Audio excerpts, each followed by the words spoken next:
Hello learners, hi. I welcome you all to a very important session for your state judiciary examinations, that is discussing the important Supreme Court judgments given by our Honorable Supreme Court for the month of April 2022. Okay.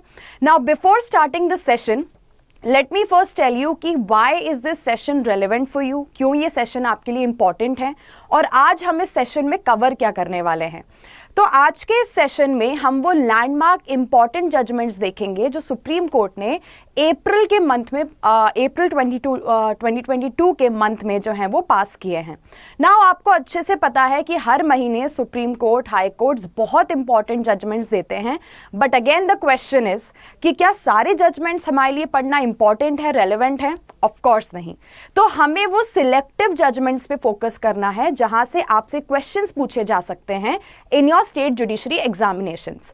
तो ऐसे ही बहुत सारे important judgments हम देखने वाले हैं आज के सेशन में, जो कि सीपीसी से लेके कॉन्स्टिट्यूशन, आईपीसी, टीपीए, हर रेलेवेंट प्रोविजन जहां पे आपसे क्वेश्चंस शायद प्रीलिम्स में बन सकते हैं इन जजमेंट्स के ऊपर, क्योंकि काफ़ी इंपॉर्टेंट ऑब्जर्वेशंस नोट की गई हैं सुप्रीम कोर्ट के द्वारा इन जजमेंट्स में।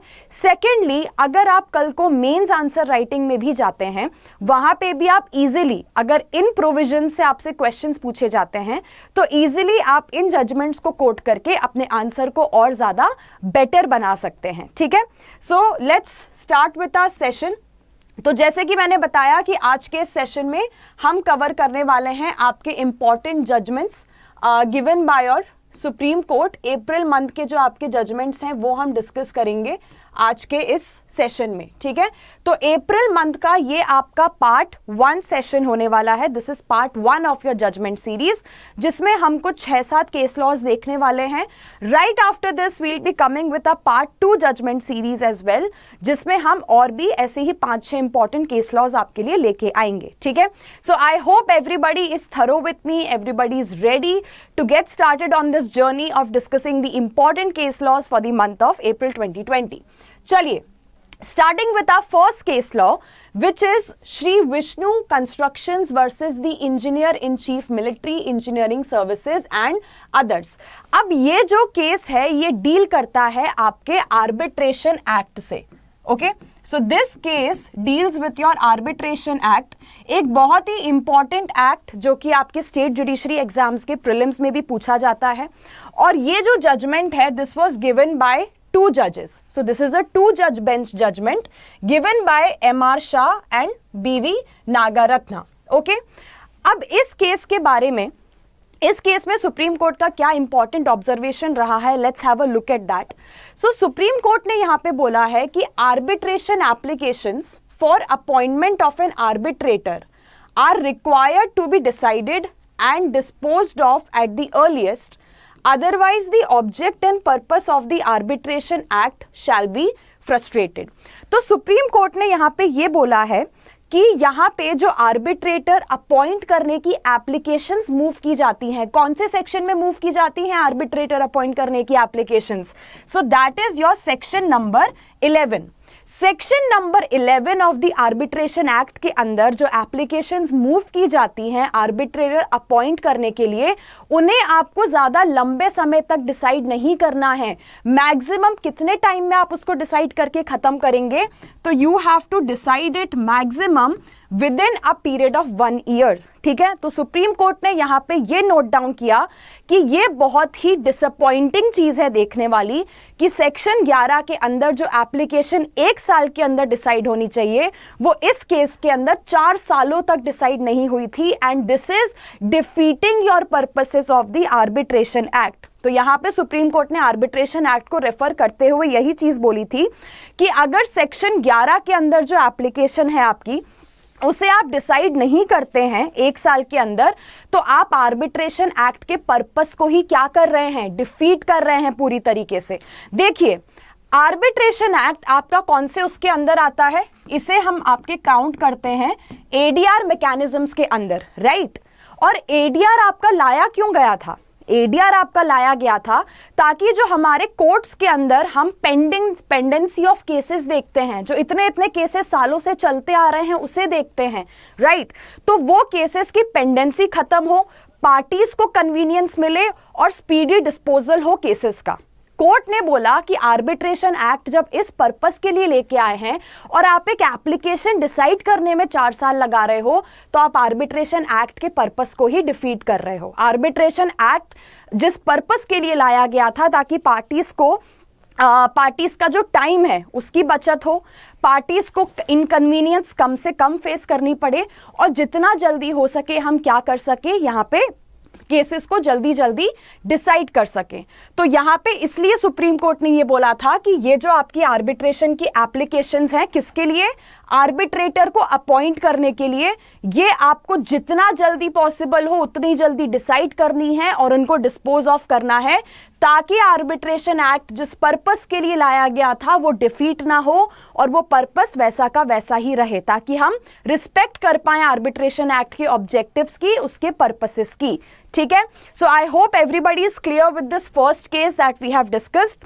अच्छा, अब यहाँ पे एक और बात I would want to tell you which is कि अगर आपको ये जजमेंट, जो अभी पहला ही जजमेंट हमने डिस्कस किया है, अगर ये जजमेंट आपको समझ में आया और ये जजमेंट, इसी जजमेंट को इफ यू वांट कि हम और डिटेल में डिस्कस करें और अच्छे से डिस्कस करें, बिकॉज यहाँ पे इस सेशन में उतना इन डेप्थ में उसको अभी डिस्कस करना पॉसिबल नहीं है, राइट? तो अगर आप इस तरीके से हमारे साथ कॉम्प्रहेंसिव तौर पे, ठीक है, डिटेल तौर पे आप हमारे साथ अपनी जुडिशरी की तैयारी करना चाहते हैं, then I would request you all to come and join our study IQ judiciary courses as well. ठीक है, why should you join it? What are the best benefits of our study IQ judiciary courses? So guys, वहां पे आपको comprehensive तौर पे, ठीक है, इन अ comprehensive manner आपको मेजर एंड माइनर लॉ सारे पढ़ाए जाते हैं। ठीक है, आपको वहां पे जीके में हम करंट अफेयर्स कवर करते हैं, लीगल करंट अफेयर्स कवर करते हैं, आपको फ्री उसके साथ टेस्ट सीरीज वहां पे दी जाती है। We have live doubt solving sessions also. देखिए, डाउट्स बहुत ज़्यादा आते हैं, आई अंडरस्टैंड, आप लोग जुडिशरी की तैयारी कर रहे हैं, बहुत हमारे क्वेश्चंस होते हैं और हम चाहते हैं कि हमारे पास एक मेंटोर हो, कोई गाइड करने वाला हो जो हमारे उन डाउट्स को सॉल्व कर पाए। तो आपकी लाइव डाउट सॉल्विंग भी वहाँ पे की जाती है, प्लस उसके साथ साथ आपको लैंग्वेज पे भी आपको क्लासेस और आपका फोकस किया जाता है। ठीक है, चलिए, moving on with our second case law.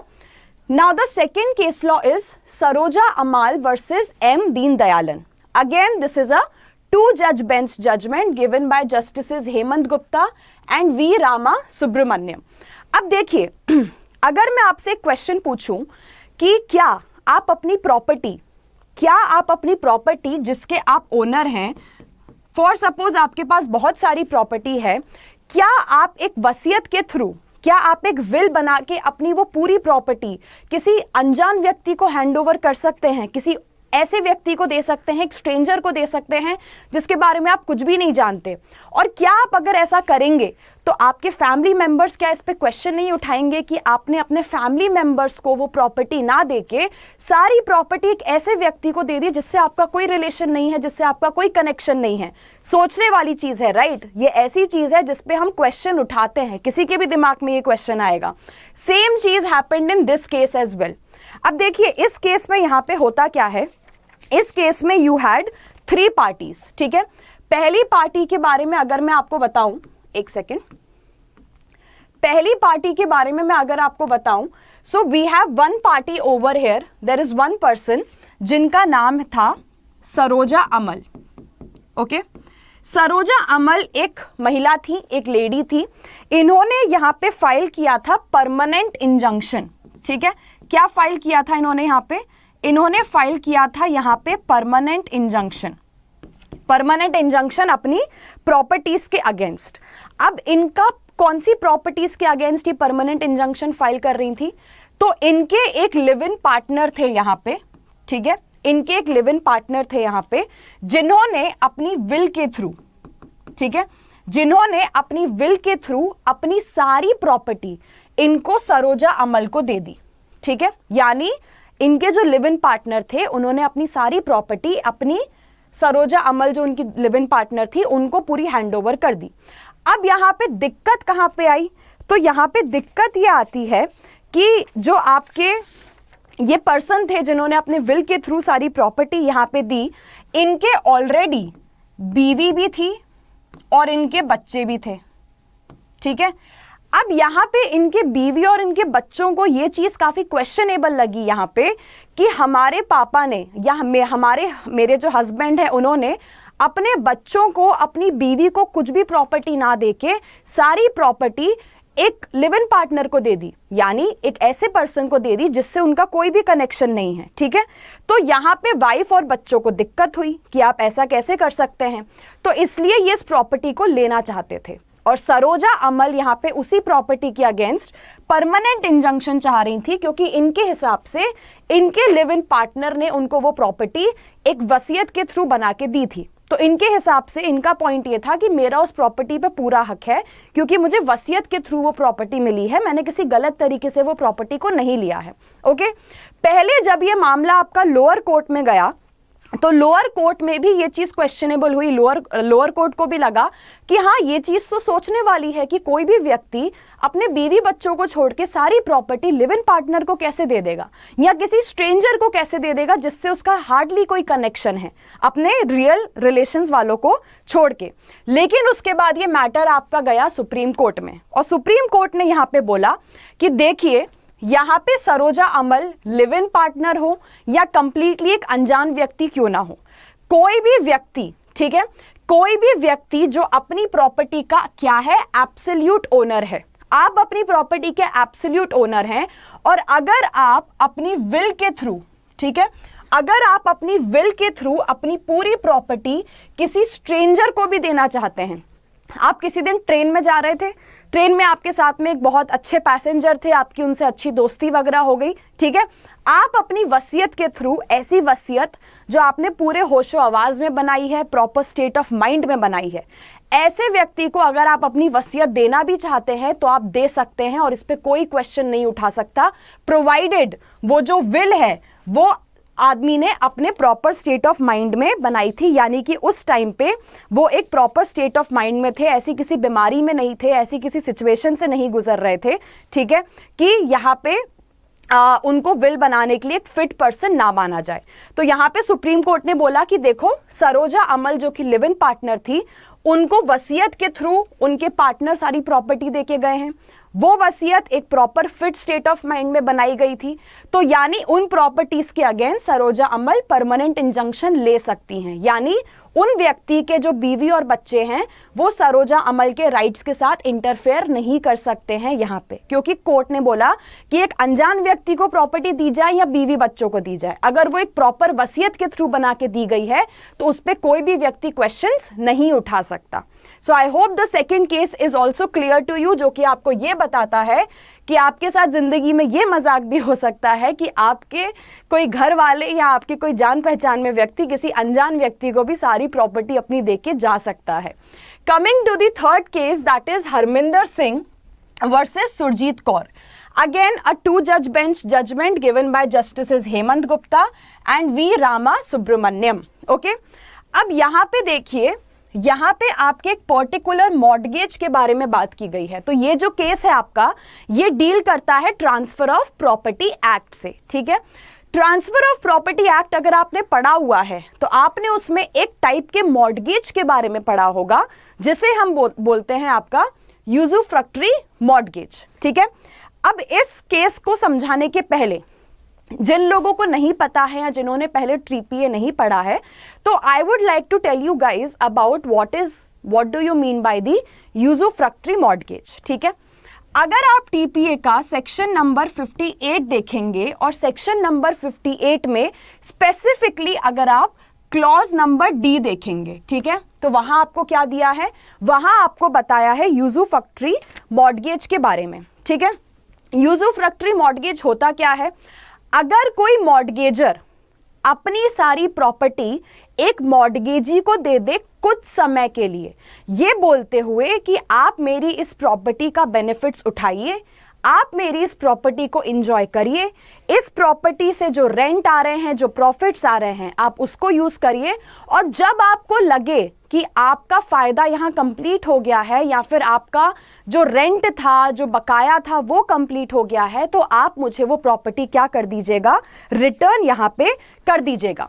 I would like to explain you this through a very simple example, तो आपको एग्जैक्टली यहाँ पे समझ में आ जाएगा कि यूजुफैक्टरी मॉर्गेज होता क्या है। ठीक है, मान लेते हैं यहाँ पे कि मैं मॉर्गेजर हूं। फॉर एग्जाम्पल लेट्स से मैंने आपसे 10,000 रुपए लिए। ठीक है, मैंने आपसे 10,000 रुपए का कर्जा लिया। अब ये 10,000 रुपए मैं आपको रिटर्न नहीं कर पा रही हूं। ठीक है, मैं I am not able to return this 10,000 rupees to you. तो मैंने आपको क्या किया, मैंने आपको अपनी एक प्रॉपर्टी दे दी और मैंने आपसे बोला कि देखिए आप इस प्रॉपर्टी को अपने पास रखिए, इस प्रॉपर्टी को एंजॉय करिए, इस प्रॉपर्टी से जो भी रेंट आ रहा है, जो भी प्रॉफिट आ रहा है, वो आप लेते रहिए, और जब आपको लगे कि आपके 10,000 रुपए वसूल हो गए हैं, आपके 10,000 रुपए निकल गए हैं, तो आप मुझे क्या करिएगा, यहाँ पे प्रॉपर्टी वापस कर दीजिएगा। That is what is meant by usufructuary mortgage. So I hope everybody is clear what do you mean by usufructuary mortgage. ठीक है, अब आगे आते हैं केस पे। अब इस केस में भी सिमिलर टाइप की चीज होती है। ठीक है, इस केस में एक आदमी ने, जो हमारा मॉर्गेजर था, उसने मॉर्गेजी से कुछ पैसा लिया होगा। ठीक है, उसने कुछ यहाँ पे रेंट लिया होगा। ओके, वो रिटर्न नहीं कर पाया, तो उसने अपनी प्रॉपर्टी मॉर्गेजी को दे दी कि आप मेरी प्रॉपर्टी रखिए, और जो मैंने पैसा आपसे लिया था, जब तक आपको लगे कि वो वसूल नहीं हो गया है, वो सेटल नहीं हो गया है, तब तक आप प्रॉपर्टी अपने पास रखिए और उसके बाद आप मुझे प्रॉपर्टी यहाँ पे रिटर्न कर दीजिएगा। ठीक है, अब जो मॉर्गेजी है आपका, ठीक है, मॉर्गेजी जो है यहाँ पे आपका, वो 30 साल तक प्रॉपर्टी रखा रहा अपने पास, क्योंकि उसके हिसाब से 30 सालों में भी उसका बकाया वसूल नहीं हुआ, उसका जो डेट था वो सेटल ऑफ नहीं हुआ था यहाँ पे। ठीक है, अब यहाँ पे मॉर्गेजी ने चलाया अपना दिमाग। अब मॉर्गेजी ने यहाँ पे दिमाग क्या चलाया, मॉर्गेजी ने यहाँ पे बोला कि यार देखो, 30 साल से मैं प्रॉपर्टी तो रखा हुआ हूं अपने पास। ठीक है, 30 साल हो चुके हैं मुझे प्रॉपर्टी के पोजेशन में, अब मैं क्यों ना प्रॉपर्टी पे अपना ओनरशिप राइट्स क्लेम कर लेता हूं। तो अब मैं प्रॉपर्टी वापस ही नहीं करूंगा मॉर्गेजर को, क्योंकि 30 साल से मैं प्रॉपर्टी अपने पास रखा हुआ हूं, तो I am like a owner only now of the property. तो अब तो मैं प्रॉपर्टी वापस नहीं कर रहा, अब मैं मॉर्गेजर को जो है मैं यहाँ पे प्रॉपर्टी वापस नहीं करूंगा। ठीक है, कोर्ट ने यहाँ पे बोला देखिए आप ऐसा नहीं कर सकते। ठीक है, यूजुफैक्टरी मॉर्गेज एक ऐसा मॉर्गेज होता है जहां पे मॉर्गेजर के पास ये राइट है कि वो मॉर्गेज रिडीम कर सकता है, क्लेम कर सकता है at any point of time, यानी कभी भी उसे प्रॉपर्टी वापस दी जा सकती है। आपके पास होगी प्रॉपर्टी 30 साल तक, लेकिन 30 साल के बाद अगर आपको लगता है कि आपका डेट सेटल ऑफ हो चुका है, आप अपना डेट चुका चुके हैं, तो प्रॉपर्टी वापस दे दी जाएगी आपके मॉर्गेजर को। ऐसा नहीं है 30 साल से प्रॉपर्टी है तो आप रखे रहेंगे आगे जिंदगी भर प्रॉपर्टी अपने पास। कोर्ट ने यहाँ पे बोला, तो यहाँ पे देखिए, जैसे मैंने आपको इस केस में बताया कि क्योंकि यहाँ पे मॉर्गेज को रिडीम नहीं किया गया था, ठीक है, मॉर्गेजर ने 30 साल तक प्रॉपर्टी वापस ही नहीं ली, उसको प्रॉपर्टी वापस ही नहीं मिली, तो यहाँ पे जो हमारा मॉर्गेजी है, यानी जो प्लेंटिफ था, उसने ये डिक्लेरेशन, ये केस फाइल कर दिया कि अब तो मैं प्रॉपर्टी की ओनर बन गई हूं, क्योंकि मैं 30 साल से प्रॉपर्टी अपने पास रखी हुई हूं। ठीक है, तो अब मुझे प्रॉपर्टी पे अपने परमानेंट राइट्स चाहिए, अब मैं प्रॉपर्टी अपने पास ही रखूंगी, अब मैं प्रॉपर्टी जो है मैं वापस नहीं करने वाली। कोर्ट ने यहाँ पे उनको समझाया कि देखो मैडम, यूजुफैक्टरी मॉर्गेज समझने की कोशिश करो। यूजुफैक्टरी मॉर्गेज में ये होता है, यहाँ पे आप प्रॉपर्टी का एंजॉयमेंट करते हैं, ठीक है, लेकिन जैसे ही जिस पर्पस के लिए आपको यहाँ पे प्रॉपर्टी दी गई थी, वो अगर पर्पस कंप्लीट हो जाता है, वो डेट अगर सेटल हो जाता है, तो आपको प्रॉपर्टी रिटर्न करनी पड़ती है। ठीक है, इससे फर्क नहीं पड़ता कि आप कितने सालों से प्रॉपर्टी अपने पास रखे हुए हैं। 30 साल हो चुके हैं, 30 साल में भी आपको लगता है आपका डेट सेटल ऑफ नहीं हुआ, आपका कर्जा आपको नहीं चुकाया गया है, कोई बात नहीं, आप और कुछ साल प्रॉपर्टी अपने पास रखो जब तक आपका कर्जा सेटल नहीं हो जाता। But once your debt is settled off, एक बार आपका कर्जा जो यहाँ पे सेटल हो गया, तो आपको प्रॉपर्टी वापस करनी पड़ेगी, आप ओनरशिप के राइट्स क्लेम नहीं कर सकते उसके पास। ठीक है, कोर्ट ने बोला यूजुफैक्टरी मॉर्गेज में ऐसा नहीं होता, this is not how the usufructuary mortgage works. Okay, moving on to the next case. अब जो हमारा नेक्स्ट केस है, काफी इंटरेस्टिंग केस है ये, बाय द वे। काफी आपको बॉलीवुड मूवीज के काफी सीन्स याद आ जाएंगे इस वाले केस को सुन के, which is Mafatlal versus state of Rajasthan का केस। ठीक है, ये जो केस है आपका, ये डील करता है आईपीसी से, और अगर हम स्पेसिफिकली बात करें तो आईपीसी के ये 2 सेक्शन से डील करता है, विच इज 366 एंड 363, जिसमें आपको बताया गया है किडनैपिंग के बारे में। Okay, again this is a 2 जज bench judgement given by Justice Abdul Nazeer and Justice Vikram Nath. अब देखिए इस केस में क्या होता है। यहां पे एक व्यक्ति होते हैं जिनका नाम होता है मिस्टर मफतलाल, ये जो हैं, ठीक है। तो मिस्टर मफतलाल ने एक एलिजिडली एक लड़की का, एक माइनर लड़की का किडनैप किया होता है, ठीक है। और बाद में उस लड़की और मफतलाल की वहां पे शादी हो गई होती है, ठीक है। अब यहाँ पे जो लड़की के घर वाले हैं वो मफतलाल के ऊपर ये केस लगाते हैं कि इन्होंने 366 आईपीसी के अंदर ऑफेंस किया है।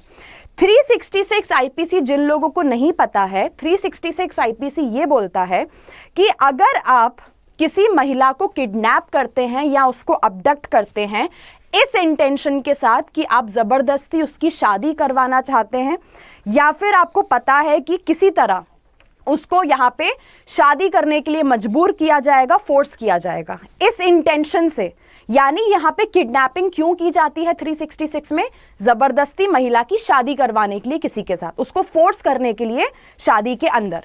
तो इस नॉलेज के साथ अगर शादी आप किडनैप करते हैं तो आप पे लगता है सेक्शन नंबर 366। वही लड़की के घर वालों ने मिस्टर मफतलाल पे भी लगवा दिया कि आपने हमारी लड़की को किडनैप ही इसलिए किया था कि आप उसके साथ जबरदस्ती शादी यहाँ पे कर पाए, ठीक है। अब यहाँ पे सुप्रीम कोर्ट ने जब बहुत अच्छे से इस केस को एक्सप्लेन किया है, तो बहुत अच्छे से समझिएगा, क्योंकि इस केस के एंड में यहाँ पे ये होता है कि मफतलाल जी के अगेंस्ट ये जो 2 केस लगाए गए थे, 363 और 366, दोनों ही केसेस ड्रॉप कर दिए गए। इतना ब्यूटीफुली ये जजमेंट आपके सुप्रीम कोर्ट ने एक्सप्लेन किया है कि कैसे आईपीसी के प्रोविजंस लगाए जाते हैं। यहाँ पे देखिए, यहाँ पे पहले तो सुप्रीम कोर्ट ने बात की सेक्शन 366 की, ठीक है। 366 जैसे कि मैंने आपको बताया, 366 यहाँ पे ये है कि लड़की का किडनैप होना चाहिए, एक महिला का किडनैप होना चाहिए, किस पर्पस के लिए, उसको जबरदस्ती शादी करवाने के लिए, ठीक है। ये जरूरी है होना अगर आप 366 यहाँ पे लगाना चाहते हैं, यानी किडनैपिंग की गई हो, एब्डक्शन किया गया हो यहाँ पे इस पर्पस से कि उस महिला की, उस लड़की की जबरदस्ती वहां पे शादी करवाई गई है, ठीक है।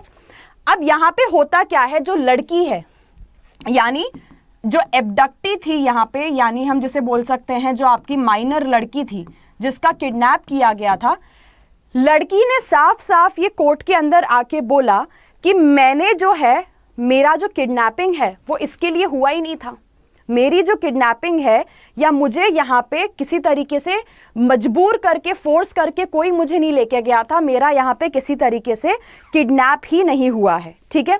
तो यहाँ पे जब लड़की को बुलाया गया कोर्ट के अंदर, लड़की ने अपने यहाँ पे स्टेटमेंट में साफ साफ ये चीज़ बोली कि देखिए, मैं मफतलाल जी से प्यार करती थी, I was in love with Mafatlal ji, ठीक है।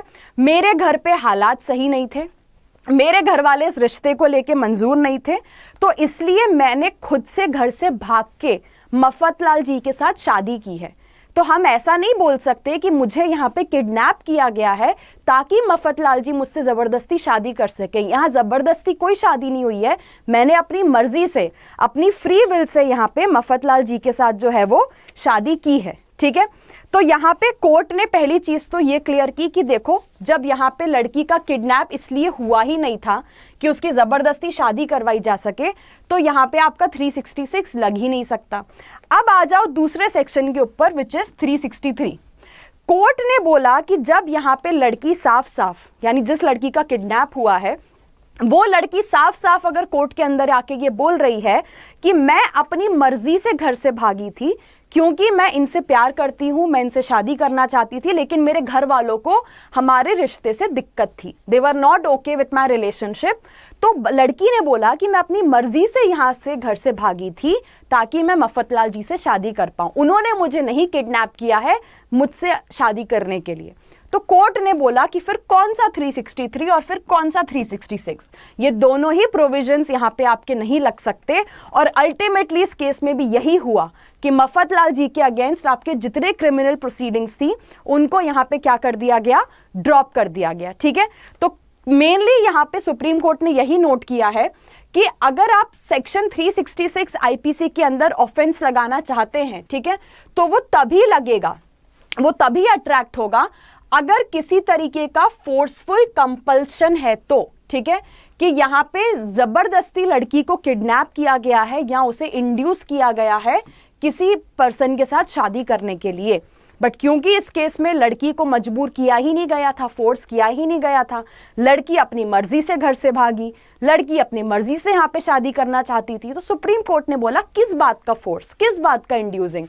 मफतलाल जी के अगेंस्ट कोई केस ही नहीं बनता है यहाँ पे, क्योंकि लड़की और लड़का आपस में खुद शादी करना चाहते थे, which is also an implicit right in your fundamental rights. Your right to marry any person you like is a fundamental right under Article 21. तो सुप्रीम कोर्ट ने बोला कि यहाँ पे मफतलाल जी के अगेंस्ट कोई केस बन ही नहीं सकता। ठीक है, moving on to our next case, that is Madan Lal versus NDMC. Again a 2-judge bench judgment given by Justice M.R. Shah and Justice B.V. Nagaratna. Okay, अब ये जो केस है, इस केस पे आने के पहले I want to tell you about a landmark Supreme Court case बहुत सालों पहले जो कि दिया गया था, which is your Olga Tellis का केस। ठीक है, ध्यान होगा आपको, ये 1980s का केस है ये, जहां पे आपका बॉम्बे म्यूनिसिपल कॉरपोरेशन जो है, उन्होंने ये डिसाइड किया था कि जो आपके स्लम में लोग रहते हैं या जो फुटपाथ वगैरह पे लोग रहते हैं, इनको यहाँ से हटा के शहर के कहीं बाहर भेज दिया जाए। राइट, ओल्गा टेलिस केस में ये हुआ था। और ओल्गा टेलिस केस में सुप्रीम कोर्ट ने ये नोट डाउन किया था कि इस तरीके से जबरदस्ती, अनरीजनेबल तरीके से और उन लोगों को उनका साइड रखे दिए बिना, ठीक है, उनका साइड सुने बिना, उनका साइड एक्सप्लेन किए बिना, अगर आप उनको जबरदस्ती हटाने की कोशिश कर रहे हैं, आप उनके साथ गलत अनकॉन्स्टिट्यूशनल बिहेवियर कर रहे हैं। ठीक है, और आप उनका right to livelihood, so just so you know, ये वो केस है जिसमें बोला गया था कि राइट टू लाइवलीहुड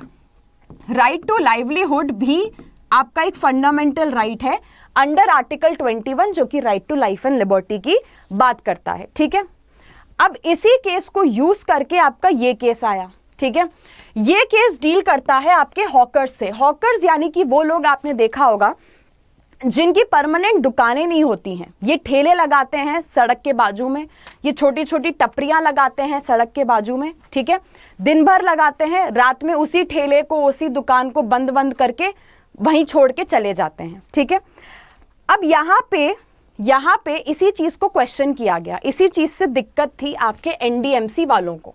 ठीक है, NDMC वालों ने इन ठेले वालों को बोला कि देखो, आप यहाँ पे दिन में अपना ठेला लगाइए, कोई आपको नहीं रोक रहा। ठीक है, आप जहां ठेला लगाना चाहते हैं वहां लगाइए, आपको जहां अलाउ किया गया है। दिन में आपका जब बिजनेस कंप्लीट हो जाए, आपका जब दुकान वगैरह बंद हो जाए, उस ठेले को वहां छोड़ के मत जाइए, उस ठेले को अपने साथ लेके जाइए, क्योंकि आपको वहां ठेला लगाने की परमिशन दी गई है, बट वो दिन में दी गई है जब आप वहां पे अपना ठेला लगा के कुछ बेच रहे हैं, यानी जब आप अपना राइट टू लाइवलीहुड कर रहे हैं। रात में ठेला वहीं छोड़ के जाना, ये आपको कहीं से कहीं तक परमिट नहीं किया गया है। ठीक है, अब इस पे जो आपके ठेले वाले थे, यानी जो हॉकर्स थे, वो इस बात से गुस्सा हो गए, तो वो चले गए कोर्ट में ये बोलते हुए कि आप हमें जबरदस्ती वहां से हटाना चाह रहे हैं, इविक्ट कर रहे हैं, हमारा राइट टू लाइवलीहुड वायलेट कर रहे हैं, ये हमारा चॉइस है, ये हमारी इच्छा है कि हम ठेला कहाँ लगाना चाहते हैं, हम रात में वहीं छोड़ के जाएंगे जहां पे हम ठेला लगाते हैं। तो सुप्रीम कोर्ट ने उनको इस केस के अंदर समझाया कि देखिए, हम बिल्कुल मानते हैं कि ओल्गा टेलिस केस के हिसाब से आपका राइट टू लाइवलीहुड है, और इसलिए हमने आपको अलाउ भी किया है कि आप जहां ठेला लगा के अपना सामान बेचना चाहते हैं वहां पे आप बेचिए, लेकिन आपको जो गाइडलाइंस दी गई हैं, ठीक है, आपको जो आवर्स अलॉटेड हैं, आपको जो स्पेसिफिक घंटे बताए हैं जिसमें आप वहां पे ठेला लगा सकते हैं, उसी घंटे में ही आप वहां पे ठेला लगाना आपको अलाउड है। ऐसा नहीं है कि आप रात भर वहीं ठेला छोड़ के चले गए और आप बोल रहे हो वो आपका राइट टू लाइवलीहुड है। आपका राइट टू लाइवलीहुड है दिन में, जब आप ठेले पे कुछ बेच रहे हैं, हम आपको बेचने से मना नहीं कर रहे, हम आपको बिजनेस वहां से करने के लिए मना नहीं कर रहे, बट रात में ठेला पैक करके वहीं छोड़ के जाना, ये आपके राइट टू लाइवलीहुड में कहीं से कहीं तक नहीं आता है। तो कोर्ट ने यहाँ पे यही चीज समझाई कि any hawker can be permitted to hawk in the market only as per the hawking policy. आप दिन में ठेला लगाइए, आप हॉकर्स का अपना राइट एक्सरसाइज करिए, लेकिन एज पर दी हॉकर्स पॉलिसी, ठीक है, and not against the same. A hawker has no right to insist that he may be permitted to keep his goods and wares at a place where he is hawking overnight. ठीक है, आप hawker हैं, हम आपका ये right मानते हैं कि आप दिन में ठेला वगैरह लगा के अपना कोई सामान बेचना चाहते हैं, बट आप ये नहीं बोल सकते कि मैं दिन में जहां सामान बेच रहा हूं वहीं मैं रात में अपना ठेला भी छोड़ के जाऊंगा और वहीं मेरा रात भर ठेला जो है वहीं पे पार्क्ड रहेगा। तो कोर्ट ने बोला कि एनडीएमसी आपसे इतना ही तो बोल रहा है कि रात में जब तुम भी जाओ तो अपना ठेला भी साथ में लेके चले जाओ, वहां पे अपना ठेला जो है वो मत छोड़ के जाओ। तो आप ये नहीं यू बोल सकते कि आपके राइट टू लाइवलीहुड के अंदर हम आपको ये भी परमिशन दे यहाँ पे कि रात भर आपका सामान भी वहीं सड़क के किनारे पड़ा रहेगा जहाँ पे आप अपना ठेला वगैरह जो है वो लगाते हैं। तो कोर्ट ने बोला एक बार आपका बिजनेस कंप्लीट हो जाए, दिन भर की आपकी एक्टिविटी कंप्लीट हो जाए, आप खुद तो जाएंगे ही, आप अपना ठेला भी वहां से साथ में लेके जाएंगे। यही एनडीएमसी आपसे बोल रहा है करने के लिए, और अगर एनडीएमसी आपसे ये करने के लिए बोल रहा है तो वो यहाँ पे कुछ भी गलत नहीं कर रहे हैं, वो एकदम जस्टिफाइड हैं। और अगर वो आपसे ये करने को बोल रहे हैं तो ये आपके राइट टू लाइवलीहुड के अगेंस्ट बिल्कुल भी नहीं जाता है। Moving on to our last case for the day, that is Dokla Haribabu versus Kotra Appa Rao. Again, a two-judge bench judgment given by Justice M.R. Shah and Justice B.V. Nagaratna. Okay?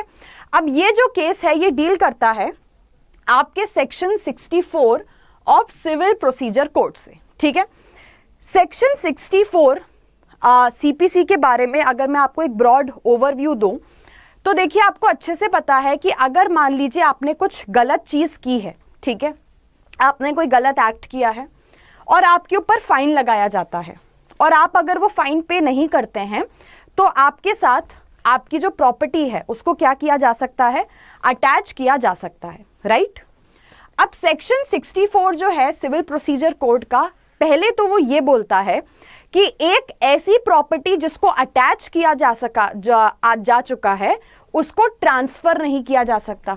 आप ऐसी property को transfer नहीं कर सकते हैं जिसका attachment हो चुका है। ठीक है, लेकिन सेक्शन 64 क्लॉज 2 इसी का एक एक्सेप्शन भी आपको बताता है। सेक्शन 64 क्लॉज 2 ये बोलता है कि अगर कोई ऐसा परचेजर है जो कि एक बोनाफाइड परचेजर है, ठीक है, एक ऐसा परचेजर है जो कि एक बोनाफाइड परचेजर है, यानी प्रॉपर्टी अटैच होने के पहले अगर किसी व्यक्ति ने प्रॉपर्टी परचेज कर ली थी और उसको नहीं पता था कि ये प्रॉपर्टी अटैच होने वाली है, ऐसे व्यक्ति को हम प्रॉपर्टी ट्रांसफर कर देंगे, क्योंकि ये व्यक्ति क्या माना जाएगा, बोनाफाइड परचेजर माना जाएगा, क्योंकि उस व्यक्ति ने तो प्रॉपर्टी अटैच होने के पहले परचेज की थी, उसे नहीं पता था कि प्रॉपर्टी अटैच होने वाली है। बस इस व्यक्ति को आके कोर्ट में यही प्रूफ करना पड़ेगा, ठीक है, कि वो जो है एक बोनाफाइड परचेजर है, ठीक है, जिसने प्रॉपर्टी का ट्रांजैक्शन किया था कब, अटैचमेंट के ऑर्डर आने के पहले, यानी प्रॉपर्टी अटैच हुई, इसका ऑर्डर आया, उसके पहले ही ये व्यक्ति क्या कर चुका था, प्रॉपर्टी को जो है वो खरीद चुका था, ठीक है, और उसे होने वाले अटैचमेंट के बारे में कोई भी आइडिया नहीं था। तो कोर्ट ने यहाँ पे इस केस के अंदर यही समझाया, देखिए, एक व्यक्ति की प्रॉपर्टी अटैच की गई थी, उस प्रॉपर्टी को किसी दूसरे व्यक्ति ने खरीदा था, ठीक है। अब रूल क्या बोलता है कि प्रॉपर्टी एक बार अटैच हो गई तो फिर उसको ट्रांसफर नहीं किया जा सकता। अब ये जो व्यक्ति है आके ये बोल रहे हैं कि मैंने तो प्रॉपर्टी पहले ही खरीद ली थी और मुझे नहीं पता था कि प्रॉपर्टी का अटैचमेंट होने वाला है, तो आप मुझे प्रॉपर्टी ट्रांसफर कर दीजिए। कोर्ट ने बोला बिल्कुल आपको प्रॉपर्टी ट्रांसफर करेंगे, सेक्शन 64 क्लॉज 2 अलाउ करता है कि हम आपको प्रॉपर्टी ट्रांसफर करें, बट भैया आप बस इतना आके कोर्ट में प्रूफ कर दो, ठीक है, कि आप एक बोनाफाइड परचेजर हैं, यानी आपने ये प्रॉपर्टी परचेज की थी हमारे प्रॉपर्टी को अटैच करने के पहले। हमने प्रॉपर्टी को जो अटैचमेंट का ऑर्डर दिया है, वो अटैचमेंट का ऑर्डर आया उसके पहले ही आप ये प्रॉपर्टी परचेज कर चुके थे, ठीक है, और आपको इस अटैचमेंट के बारे में कुछ भी नहीं पता था। आप इतना प्रूफ कर दीजिए और बेशक आपको प्रॉपर्टी जो है वो हम क्या कर देंगे, यहां पे ट्रांसफर कर देंगे। इस प्रेजेंट केस में वही गलती हो गई, वही यहां पे इस प्रेजेंट केस के अंदर एक मिस्टेक थी जो ये व्यक्ति प्रूव नहीं कर पाए। यानी वो परचेजर तो थे लेकिन वो बोनाफाइड परचेजर थे, ये वो प्रूव नहीं कर पाए। और बोनाफाइड परचेजर आपको कब बोला जाता है, जब आपने प्रॉपर्टी का ट्रांजैक्शन किया, आपने प्रॉपर्टी परचेज की लेकिन वो अटैचमेंट ऑर्डर आने के पहले की हुई थी। यानी आपको कहीं से कहीं तक आइडिया नहीं था कि इस प्रॉपर्टी को अटैच कर दिया जाएगा, तब हम आपको बोलते हैं बोनाफाइड परचेजर, और तब आपको की जाती है प्रॉपर्टी ट्रांसफर, वरना आपको प्रॉपर्टी ट्रांसफर नहीं की जा सकती। Which is the same thing that Supreme Court said in this case कि सॉरी, हमारे हिसाब से आप बोनाफाइड परचेजर नहीं है और आपको ये प्रॉपर्टी ट्रांसफर नहीं की जाएगी। Okay, so guys, I hope all these cases that we have discussed in today's session has been clear to you.